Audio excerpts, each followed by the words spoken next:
Hello students, hope all you are fine. So today we are going to start the product of the two vectors. अब तक हमने ये पढ़ा था addition of vectors and subtraction of two vectors है ना. अब next topic है हमारा प्रोडक्ट ऑफ टू वेक्टर्स है ना. प्रोडक्ट दो तरह की होती है. सबसे पहले क्या है स्केलर प्रोडक्ट. क्या पढ़ेंगे हम scalar product. Scalar scalar product है ना.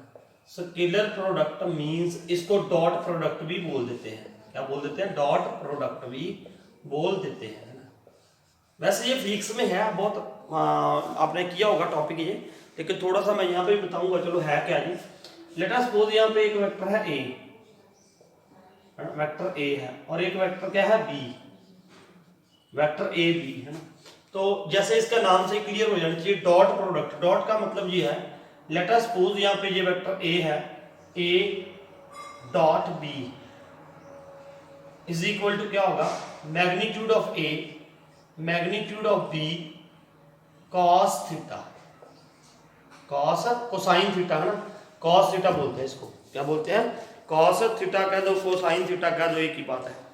ए वेक्टर ठीक है, ए dot B vector a magnitude of vector b cos theta. ठीक है, तो ये था इसका. ये रूल आपने याद रखना है ना. ए dot b magnitude of A magnitude of B cos theta. ठीक है, और थीटा क्या है यहाँ पे? ये वेक्टर ए था, ये वेक्टर क्या था बी, और इसके बीच में जो एंगल है that is called theta. That angle is theta. ये एंगल थीटा. इसको हम अगर थोड़ा सा और डिटेल में जाए तो वैसे जो ये टॉपिक क्या है, ये टॉपिक है हमारा फिजिक्स का टॉपिक है थोड़ा ना. फोर्स, जैसे फोर्स का आपको पता है ये फोर्स होता है वर्क डन बाय, जैसे चलो ये थोड़ा है फिजिक्स का टॉपिक है थोड़ा, कोई बात नहीं. आपने जो स्टूडेंट्स हैं साइंस वाले स्टूडेंट्स उन्होंने तो पढ़ा होगा ना, लेकिन जो आर्ट्स वाले या कॉमर्स वाले स्टूडेंट हैं उनको भी घबराने की कोई जरूरत नहीं है. आपने सिर्फ ये फॉर्मूला याद रखना है ए dot b magnitude of A magnitude of B cos theta. और ये थीटा क्या है? Angle between the two vectors a and b, जिन एंगल्स का हमने डॉट प्रोडक्ट करनी है. ठीक है, तो थोड़ा सा ये इसका ये भी टॉपिक होता है कि ना एक शॉर्ट में मैं आपको थोड़ा बताऊं कि अगर मैं यहाँ पे एक ये लाइन परपेंडिकुलर बना दूं यहाँ पे ना, तो ये जो वेक्टर ए होगा, ये वेक्टर क्या होगा ए, ये यहाँ पे इस वेक्टर पे कोई इमेज बनाएगा ना, तो वो ये वेक्टर ये कितना हो जाएगा, ये बड़ा, ये देखो ये क्या हो जाएगा cos theta is equal to ये होगा ना. ये मान लो ये इसके ऊपर कोई भी इमेज बना रहा है, ये वेक्टर इसके ऊपर ऐसे इमेज बना रहा है. अगर मैं ये वेक्टर निकालूं ये वाला, तो ये cos theta is equal to क्या होता है बेस. मान लो यहाँ पे क्या है पॉइंट ओ, यहाँ पे ए है ना. तो ये इसके ऊपर ये देखो ना ये प्रोजेक्शन बनाएगा ये वेक्टर ए इसके ऊपर ऐसे. ठीक है, तो अगर मैं और ये जो होगा यहाँ पे ओ ए, ये इसका क्या बनेगा कंपोनेंट. ये इसका क्या होगा कंपोनेंट ऑफ वेक्टर ए. तो ये कंपोनेंट ऑफ वेक्टर ए आएगा, वो क्या आएगा component of vector a b cos theta. यहाँ पे अगर ये ले लूंगा है ना ये, तो ये इसका क्या आ जाएगा कंपोनेंट आ जाएगा कॉस थीटा वाला. आपको फॉर्मूला लगाना पड़ेगा बेस अपॉन हाइपोटेन्यूज वाला, बेस अपॉन हाइपोटेन्यूज है ना. तो ये जो बेस होगा ओ ए, तो ये क्या आ जाएगा ये देखो ये बेस अपॉन हाइपोटेन्यूज. हाइपोटेन्यूज क्या है यहाँ पे ए कॉस थीटा आ जाएगा. ये क्या आ जाएगा ए कॉस थीटा आ जाएगा यहाँ पे. ये ओ ए जो है ये इसका क्या आएगा कंपोनेंट आएगा इसका, इस वेक्टर ए का. तो यहां से हमारे पास क्या आ जाएगा ए कॉस थीटा, और फिर ये क्या है बी वेक्टर. अगर हम ये देखें यहां तक तो एक तरह से ये क्या हो गया वेक्टर ए, ये उसके आगे ये बी टाइम्स ऑफ दिस है ना. ये ए कॉस थीटा डॉट बी, ए कॉस थीटा डॉट बी. तो ये कुछ इस तरह से है. अगर आपको नहीं भी कोई आ रहा तो कोई बात नहीं है, आप इस पे जाने की जरूरत नहीं है, इसका कोई डेरिवेशन इतना वो जरूरी नहीं है. तो आप ये कर लो बस a dot B is equal to magnitude of A magnitude of B cos theta. वैसे ये है इसका ना, ये यहां से यहां तक का मैंने इसका कंपोनेंट मान लिया, तो आगे क्या है बी. तो इसका मतलब ये होता है कि A times of B, A this times of B. तो यहां तक तो ये वेक्टर ए हो गया और डॉट बी आगे मैंने ये लिख दिया, और इसको फिर बाद में कैसे लिख देते हैं हम ए बी कॉस थीटा लिख देते हैं. और फिर इसको बाद में इसका मैग्नीट्यूड बना देते हैं हम, क्योंकि एक ही बात है. अगर ए वेक्टर सिंपल लिखा हुआ है तो इसका मतलब उसका देखो इसका अगर ये है, ये तो क्या है इसका वेक्टर, अगर ऐसे लिख दिया तो क्या है उसका मैग्नीट्यूड है। तो ये था थोड़ा सा इसके बारे में। एक और भी है इसका डेरिवेशन, वो चलो हमने उसमें नहीं जाना, हमें सिर्फ ये याद रखना है कि a dot b magnitude of a magnitude of b cos theta, ठीक है, इतना याद रखो आप। उसके बाद अब कुछ बातें हैं जो हमने यहाँ पे क्लियर करनी है। ये था कुछ केसेस हैं जो स्पेशल केसेस आपको याद रखने हैं। मान लो यहाँ पे वेक्टर a है, this is a vector b, this is a vector b, है ना। अब इसके बीच में एंगल क्या है, थीटा। तो अब ये देखिए अगर थीटा, और ये थीटा किसके बीच में होगा, theta is greater than equal to 0 and less than equal to pi. ये थीटा ये होना चाहिए, greater than equal to 0 and less than equal to pi, ठीक है। थीटा इसके बीच में लाई करेगा। अब सबसे पहले ये देखिए, ये जो a डॉट बी होगा, पहला केस जो है a डॉट बी हमेशा क्या होगा, रियल नंबर होगा। This is what, real number, मतलब स्केलर प्रोडक्ट है ना, स्केलर होगा वो, और स्केलर का मतलब कि आगे कोई ना कोई रियल नंबर ही देगा हमें। उसके बाद अगर ये थीटा क्या है, if theta is equal to 90 degree, if theta is equal to 90 degree, तो a डॉट बी देखो क्या बनेगा, magnitude of a magnitude of b cos theta. cos theta मतलब थीटा क्या है, 90। If this is what 90 degree, this is what 90 degree, तो ये क्या आ जाएगा, magnitude of a magnitude of b cos 90, है ना। साइन 0 0 होता है, साइन 90 1 होता है, तो cos 90 का होता है 0 इंटू 0, तो ये क्या बन गया, 0 बन गया, ठीक है ना। तो अब अगर आपने ये याद रखना है, if two vectors are perpendicular, if two vectors are perpendicular, तो ये क्या होगा, a dot b is equal to क्या होगा, 0। a देयर स्केलर प्रोडक्ट क्या होगी, 0 होगी। इस बात को आपने याद रखना, if two vectors are perpendicular then their scalar product is a dot product is 0, ठीक है। तो वो कैसे होगी, ये आपने देख लिया ना, vector a vector b cos theta, theta क्या था 90 डिग्री, अगर वो 90 है तो ये क्या हो जाएगा 0 डिग्री, है ना। तो ये दो केस आपने याद रखने हैं पहले ना। अब थर्ड केस क्या है, थर्ड केस क्या है, यहाँ पे ये केस आपने याद रख लिया ना कुछ, ये वाला सेकेंड है। थर्ड केस देखो, यहाँ पे मैंने ये मिटा दिया था, a vector b vector theta, ठीक है। अब ये हो गया, अगर थीटा इज इक्वल टू क्या हो 180 डिग्री, थीटा क्या हो 180 डिग्री हो, तो अब ये क्या होगा, देखो a dot b magnitude of a magnitude of b cos 180 degree.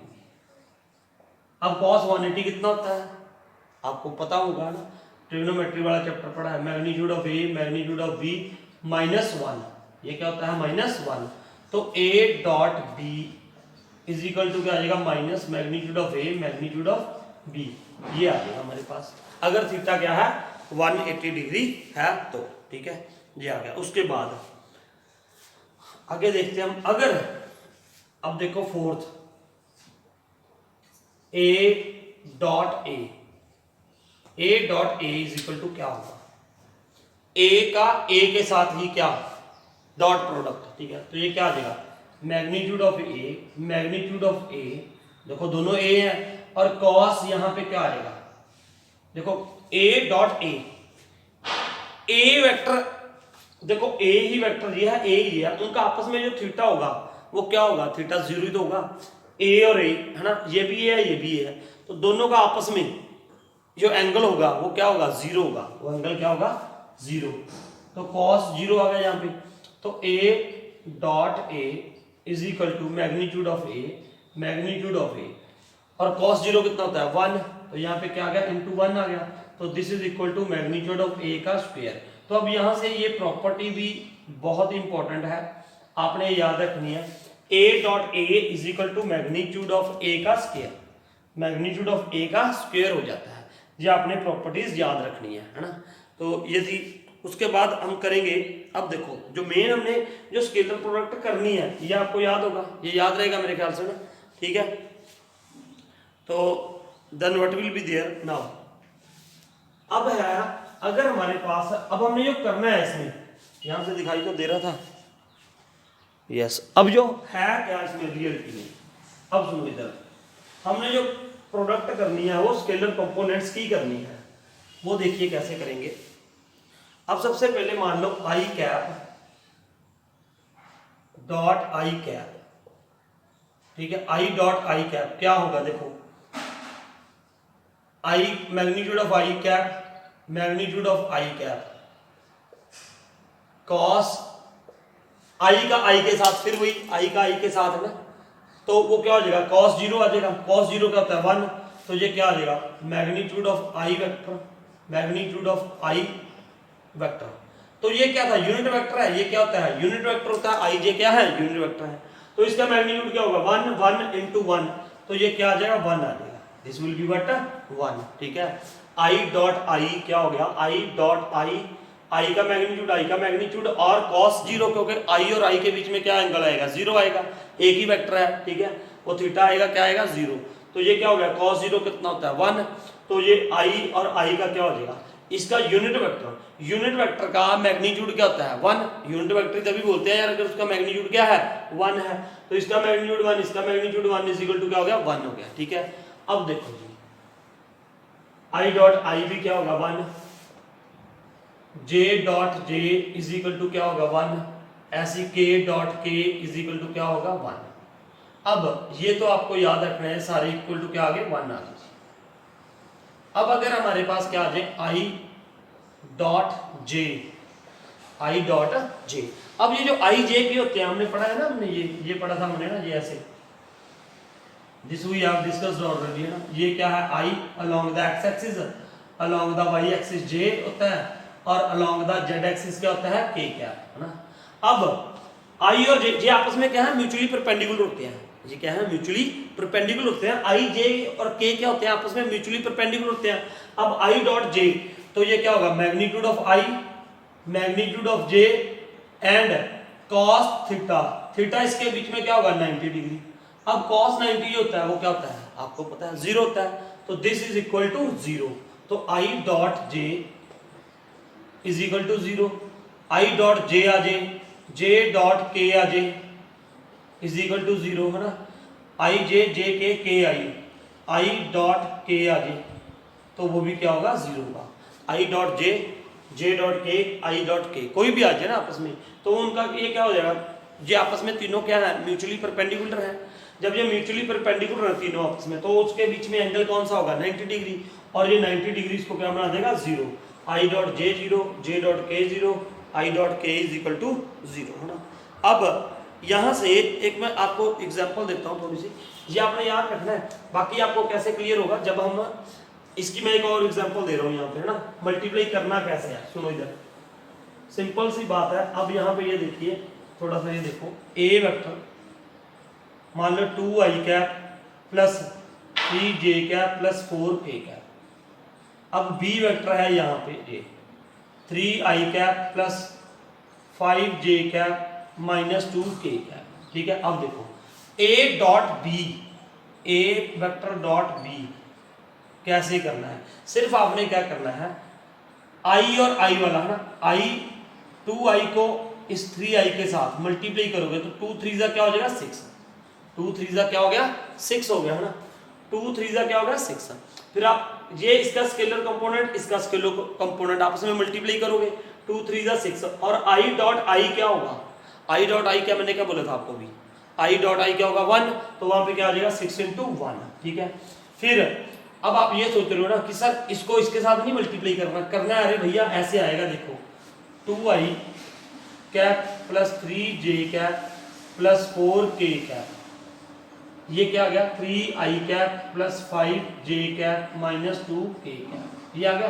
ध्यान से सुन लो, पहले इसको इसके साथ मल्टीप्लाई किया तो 2 3 जा 6 इंटू 1 आ गया, उसके बाद जब 2 इंटू ये भी आएगा 2 इंटू 5 क्या हो जाएगा 10 मान लो, प्लस क्या आ गया 2 5 जा 10 इंटू, लेकिन जब i डॉट j करोगे, i डॉट क्या करोगे j, तो i डॉट j मैंने अभी आपको क्या बताया था, उसके बीच में cos 90 हो जाएगा, cos 90 का होता है 0, तो ये क्या बना देगा इसको 0 बना देगा, तो ये क्या बना देगा इसको 0। ऐसे ही जब i की k के साथ करोगे तब भी वो 90 आ जाएगा 0 बना देगा, ऐसे ही जब j को i के साथ करोगे 0, लेकिन जब j को j के साथ करोगे तो क्या आ जाएगा वो 1 आता है, तो क्या करोगे हम, अब सिंपल सी बात है, अगर इसको मल्टीप्लाई करना है इसके साथ तो आई वाला आई कंपोनेंट के साथ मल्टीप्लाई हो जाएगा, 2 3 जा क्या आ जाएगा 6, फिर ये इसके साथ मल्टीप्लाई होगा 0, ये इसके साथ भी क्या होगा 0, फिर ये इसको इसके साथ मल्टीप्लाई करोगे 0, जब इसको इसके साथ मल्टीप्लाई करोगे तो यू विल गेट 3 5 जा 15 प्लस क्या हो जाएगा 15, है ना, प्लस क्या हो गया 15। उसके बाद इसको इसके साथ मल्टीप्लाई करोगे 0, फिर 4 को इसको और इसको करोगे, 4 2 जा -8 -8 आ गया, k डॉट k क्या आ जाएगा 1 आ जाएगा, तो ये आ गया ये असल में ये आंसर। और 21 -8 जो भी आ जाएगा यहाँ पर ना 21 में 13 आ गया, तो ये क्या है एक स्केलर है, ये क्या है एक स्केलर है ना, तो ये क्या आ गया a डॉट b क्या होता है स्केलर प्रोडक्ट तो हम इसे कहते हैं, ठीक है, समझाइए। आपको i को यार i के साथ करना है सिर्फ कंपोनेंट को, 2 3 जा 6 3 5 जा 15 4 2 जा 8, बस ये आंसर आएगा इसका स्केलर प्रोडक्ट का। ये इतनी सी कहानियां जो हमने आगे यूज करनी है।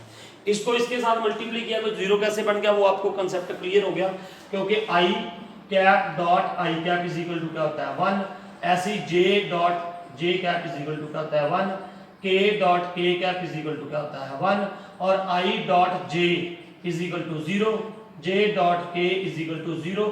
मतलब अगर ये अपोजिट है i j j k k i तो क्या हो जाएगा 0 हो जाएगा, क्यों, क्योंकि वो cos 90 होता है, उसके बीच में cos 90 आ गया, cos 90 का होता है 0 होता है, ठीक है। तो ये था इतना सा इसके बीच में, है ना। तो और ये बातें आपने याद रखनी है।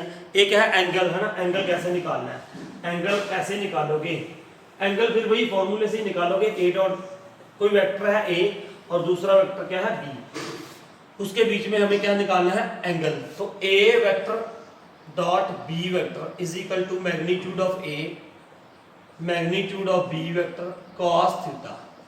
तो cos थीटा क्या आ जाएगा, cos theta is equal to A dot B upon magnitude of A magnitude of B, तो ये क्या आ जाएगा cos थीटा एंगल। अगर थीटा निकालना है तो अब ये क्या हो जाएगा, theta is equal to cos inverse, है ना, ए dot B upon magnitude of A magnitude of B, ये आ जाएगा, ठीक है। अगर थीटा निकालना है तो ये आ जाएगा हमारे पास, है ना। तो ये मतलब ब्रैकेट में आएगा ऐसे, ये ऐसे ब्रैकेट में आ जाएगा यहाँ, ठीक है। तो ये था थीटा। अब ये बातें हैं जो आपने याद रखनी है, मेन इसमें ये जरूर याद रखना, if two vectors are perpendicular ना तो ए डॉट बी क्या होगी 0 होगी, ठीक है। अब इसकी कुछ प्रॉपर्टीज हैं। सबसे पहले कम्यूटेटिव प्रॉपर्टी है, ए dot B is equal to क्या होती है बी डॉट ए होती है, ये याद रखना, इसे बोलते हैं कम्यूटेटिव प्रॉपर्टी। उसके बाद एक प्रॉपर्टी हो रही है इसकी, A dot B plus C is equal to A dot B plus A dot C, ये क्या होती है डिस्ट्रीब्यूटिव प्रॉपर्टी, इसे क्या कहते हैं डिस्ट्रीब्यूटिव प्रॉपर्टी, है ना। ये दो प्रॉपर्टीज इसमें होल्ड करती हैं, कम्यूटेटिव एंड डिस्ट्रीब्यूटिव प्रॉपर्टी, ठीक है। तो तीसरा अब नेक्स्ट टॉपिक क्या है, projection of A vector, projection of A vector A on B, projection of A vector A on B, projection of A vector A on B. मान लो मैंने ये निकालनी है, प्रोजेक्शन निकालनी है, projection of A vector A on B अगर निकालनी है तो मैंने देखो या ऑनलाइन कह देते हैं इसे, है ना। प्रोजेक्शन देखो इधर क्या है टॉपिक, पहले मैं ये लिख देता हूँ, projection of A vector on A line, projection of A vector on A line, on A line. अब मान लो यहाँ पे एक वेक्टर है ए, यहाँ पे क्या है वेक्टर ए, ठीक है, और यहाँ पे लाइन क्या है N, suppose here is a line N. अब क्या हुआ,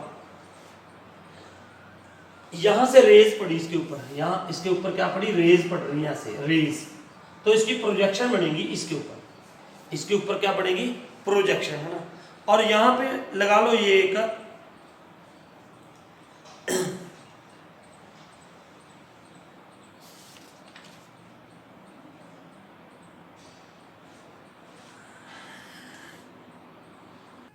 ये वेक्टर ए था, इसके ऊपर प्रोजेक्ट लाइट्स पड़ रही है ना, तो इसकी प्रोजेक्शन पड़ेगी इसके ऊपर, मान लो इसकी प्रोजेक्शन ऐसे पड़ गई, ये यहाँ पे मैंने परपेंडिकुलर खींच दिया और यहाँ पे एंगल क्या बन रहा था, थीटा।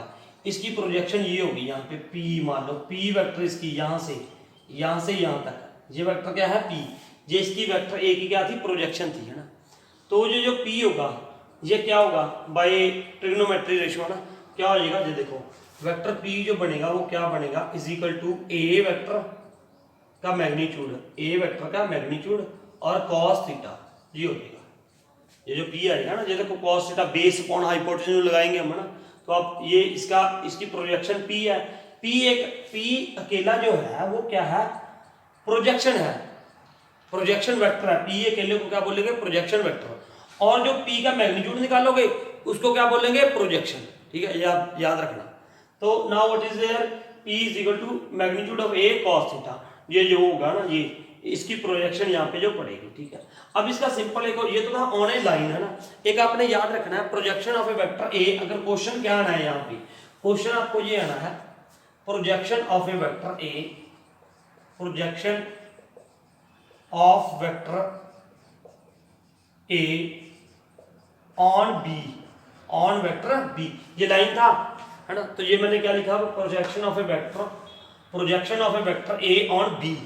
तो वो उसका फॉर्मूला आपने क्या लिखना है, वेक्टर ए का मैग्नीट्यूड ना, vector A dot vector B upon magnitude of B. देखो क्या क्या बोला हमने, ए ऑन बी है ना, projection of A vector A on B, A dot B upon B का मैग्नीट्यूड। ये ध्यान में रखना, projection of A vector A on B निकालना, तो बी का मैग्नीट्यूड नीचे आएगा, ऊपर क्या आ जाएगा, ए डॉट बी। ठीक है, तो ये था हमारे कुछ टॉपिक्स, है ना। ये इंट्रोडक्शन हमारी है ये 10.3 की, कुछ नहीं है, बिल्कुल सिंपल है। हाँ, एक इसमें ये रह गया यार, आपने ना ये करना है, ट्रायंगल इनइक्वलिटी है। क्या टॉपिक है, ट्रायंगल इनइक्वलिटी, है ना। वो ये आपको एग्जाम्पल ही मिलेगी 20th, क्या है एग्जाम्पल 20th। मैं अभी करवा दे रहा हूँ आपको, आप नोट करो इसको, नोट इट डाउन। हाँ, तो मैं बात कर रहा था ट्रायंगल इनइक्वलिटी की। ट्रायंगल इनइक्वलिटी का मतलब क्या है, यहाँ पे magnitude of A plus B less than equal to magnitude of A plus B, है ना, ये होता है। इसे बोलते हैं ट्रायंगल इनइक्वलिटी इन वेक्टर्स, है ना। A plus B less than magnitude of A plus magnitude of B. इससे पहले एक नंबर का कई बार क्वेश्चन आता है, वैसे इस बार तो ये कट गया है, कोचीज-श्वार्ट्ज इनइक्वलिटी। कोचीज-श्वार्ट्ज इनइक्वलिटी वो क्या होती है, कोचीज-श्वार्ट्ज इनइक्वलिटी, ये आपने याद रखनी है। ये क्या होता है, magnitude of A vector B vector less than equal to magnitude of A magnitude of B. ये इससे क्या होती है, लेस होती है। ये है कोचीज-श्वार्ट्ज इनइक्वलिटी, है ना, ये याद रखना आपने ये हमेशा। ठीक है, ये कैसे आता है, ये देखो, अगर मैं ए डॉट बी कर दूं तो ये क्या हो जाएगा, magnitude of A magnitude of B cos theta. और ये याद रखना है, इसमें A is not equal to 0 and B is also not equal to 0 होना चाहिए, है ना, तभी होगा जी। कोचीज-श्वार्ट्ज इनइक्वलिटी क्या होती है, ए डॉट बी का मैग्नीट्यूड, ठीक है, is less than equal to magnitude of A और मैग्नीट्यूड ऑफ बी। कैसे होता है ये बता रहा हूं। अगर आपसे पूछे कि कोचीज-श्वार्ट्ज इनइक्वलिटी क्या होती है, वो ये होती है टू वेक्टर्स के लिए। ये क्यों आता है, वो इसका प्रूफ ये है, magnitude of A magnitude of B, sorry A vector dot B, A dot B is equal to magnitude of A magnitude of B is equal to cos theta. अब अगर मैं यहाँ पे ये ले लूँ, दोनों तरफ मैंने क्या ले लिया, मैग्नीट्यूड ले लिया, मॉडुलस ले लिया, तो ये क्या हो जाएगा, दोनों तरफ क्या ले लिया, modulus is equal to modulus A modulus B cos theta, ये ले लिया ना। तो अब इसका मॉडुलस तो हमेशा क्या आएगा, पॉजिटिव, इसका मैंने पॉजिटिव ले लिया है ना, तो ये क्या आ जाएगा, ए वेक्टर डॉट बी का magnitude is equal to magnitude of A magnitude of B cos theta आ गया, है ना। तो ये क्या आ जाएगा, अब ये इसके नीचे आ गया, A dot B upon magnitude of A magnitude of B is equal to cos theta. अब मुझे पता है कि ये कॉस थीटा की वैल्यू है, it will be lies between -1 and 1, इसकी वैल्यू -1 और 1 के बीच में रहती है। अब अगर ये cos theta less than equal to क्या है, 1 है, this is less than equal to 1 always. तो ये क्या होगा, ये भी, तो ये भी क्या होगा, लेस देन इक्वल टू, क्योंकि ये किसके इक्वल है, cos थीटा की। तो ये भी क्या हो गया, modulus of A B upon A magnitude of A magnitude of B. तो ये भी क्या होगा, लेस देन इक्वल टू क्या होगा 1। तो यहाँ पे ये क्या आ जाएगा, A dot B less than equal to A and B. ये होती है क्या, कॉचीज स्वार्ट्ज इनइक्वालिटी, है ना। इसके बाद हमने करनी है ये एक, वैसे इसका इस बार इस साल के लिए ये कटा है ना ये। तो वैसे एक नंबर के लिए आप याद भी रख सकते हो ये वाला, इसके ऊपर कोई बेस्ड क्वेश्चन तो आने नहीं है, कहीं ना कहीं पे एक आधे सम में यूज हो सकती है। तो A dot B less than equal to magnitude of A magnitude of B, ठीक है। तो उसके बाद है जी यहाँ पे अब क्या करना है हमने, ट्रायंगल इनइक्वालिटी। ट्रायंगल इनइक्वालिटी, ये एग्जांपल 19 है, दिस इज एग्जांपल 19। ये 19 एग्जांपल है ये वाली एनसीईआरटी में, और ये जो है ये ट्रायंगल इनइक्वालिटी ये एग्जांपल 20th है, दिस इज एग्जांपल 20th, ठीक है। तो ये एग्जांपल 20th। अब मैंने आपको एक प्रॉपर्टी करवाई थी यहाँ पे, a dot a is equal to magnitude of a का स्क्वायर, ये होता है ये वाली a dot a is equal to magnitude of a का स्क्वायर। अब ये वाली प्रॉपर्टी मैं यहाँ पे ले रहा हूँ, a प्लस बी है ना, तो मैंने यहाँ पे ले लिया ये modulus a plus modulus of b का स्क्वायर, क्योंकि ये यहाँ से मैंने शुरू करूंगा। दिस इज इक्वल टू क्या होगा, a dot a plus B, a dot a होगा ना, तो ये a प्लस बी हो जाएगा, a प्लस बी।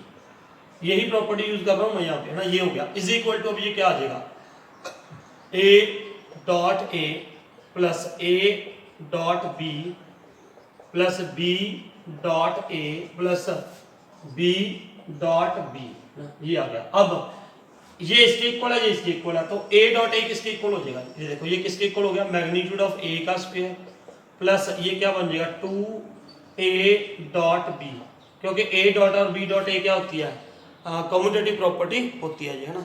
अब देखो ध्यान से, अब ये क्या बन गया, now what will become this, plus magnitude of b का स्क्वायर, है ना, ये आ गया।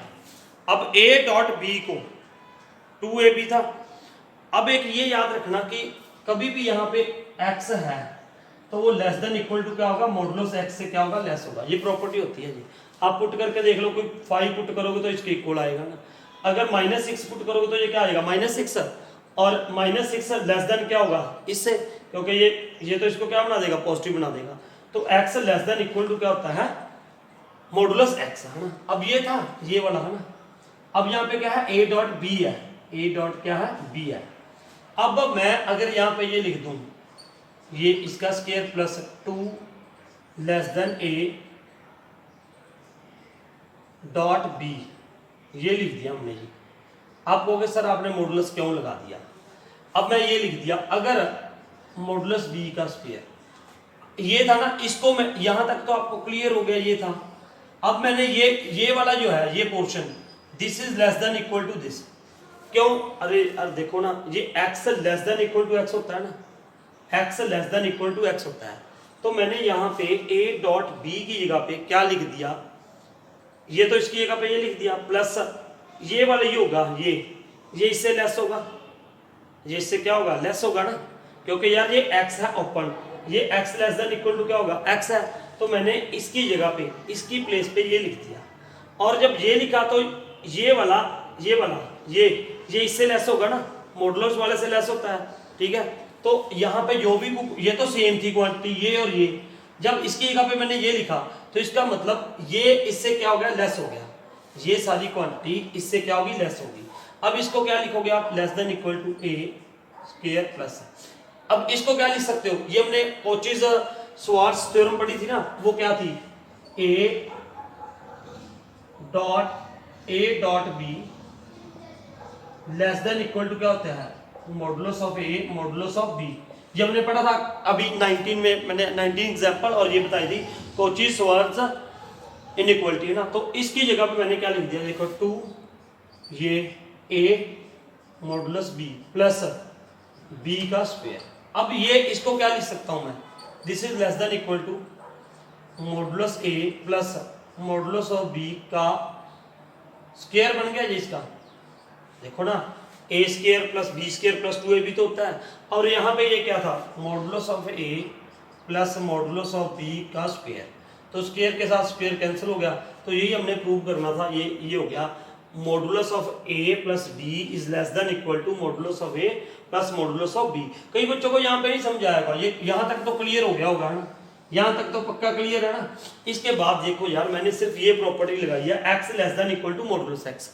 अब अगर ये है, ये वाली ये प्रॉपर्टी थी, मैंने इसको ये लिख दिया कि this is less then this, ये इससे क्या है, लेस है, ये इससे क्या है, लेस, क्योंकि ये तो ये सेम है, this is same, this is same. इसकी जगह पे in place of this I have written this, इसका मॉडुलस डाल दिया ना मैंने, इसकी जगह पे इसका मॉडुलस डाल दिया। अगर मॉडुलस डाल दिया तो ये इससे क्या होता है, लेस होता है। ये देखो ना, x less than equal to क्या है, मॉडुलस x, तो इसकी ये इससे क्या होगा, लेस होगा, ठीक है, क्योंकि ये था, इसको मैंने ये बनाया, तो इसका मतलब ये इससे क्या हुआ, लेस हुआ, तो मैंने यहाँ पे लेस देन इक्वल टू का साइन। अब ये इससे लेस है, ठीक है, और ये अभी इसकी जगह पे ये क्यों लिखा, ये मैंने आपको ये बता दिया, कोची-श्वार्ट्ज थ्योरम लगा के, इनइक्वालिटी लगा के, ये हो गया। और इसको हमने ये लिख दिया, a प्लस बी का स्क्वायर के साथ स्क्वायर कट गया, तो ये रह गया। तो ये थी ट्रायंगल इनइक्वालिटी। अगर आपको ये समझ आ गया तो वेल एंड गुड, अगर नहीं भी आया तो कोई ज़्यादा इसमें यूज़ नहीं होना है ना, कोई बात नहीं, लेकिन आप कर लो ये इसको, ठीक है। तो होप आपको ये समझ आ गया होगा, है ना, ये जो आप हमने आज पढ़ा है। तो इसके बेस से हम क्या करेंगे, exercise 10.3। So thank you for watching this video.